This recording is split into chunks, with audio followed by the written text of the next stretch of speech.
Good afternoon to everyone.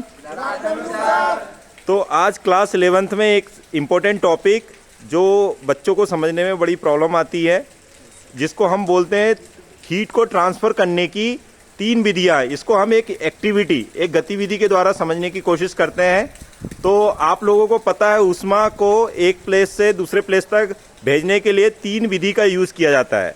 सबसे पहली है कंडक्शन मेथड, जिसको हम बोलते हैं चालन विधि। तो बच्चों पहले चालन विधि का डेमो दिखाओ, करो पास।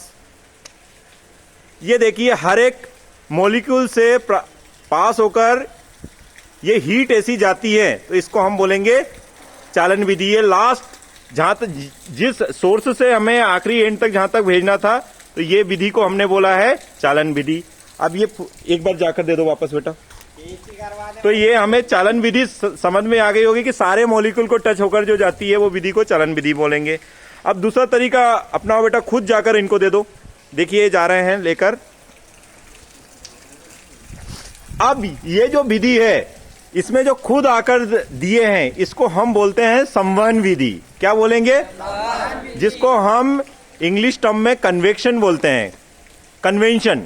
कौन सी विधि? कन्वेंशन विधि। ठीक है। अब तीसरी है कि आप इस बॉल को उछाल कर डायरेक्ट दे दो इनको।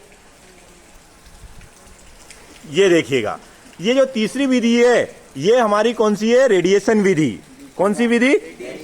जिसको हम क्या बोलते हैं? विकिरण विधि।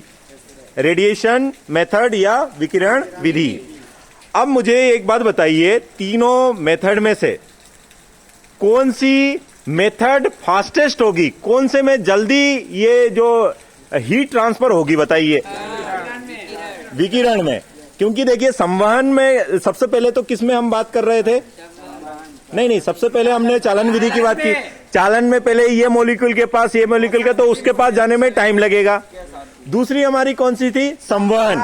संवहन में ये जाएंगे, यहां तक हो सकता है बीच में कुछ रुकावट भी आ जाए, तो इनको जाने में भी टाइम लगेगा। लेकिन डायरेक्ट अगर जो क्या है, रिसीवर अगर हो वहां पर डायरेक्ट, तो डायरेक्ट जो होती है वो कौन सी होती है? विकिरण विधि।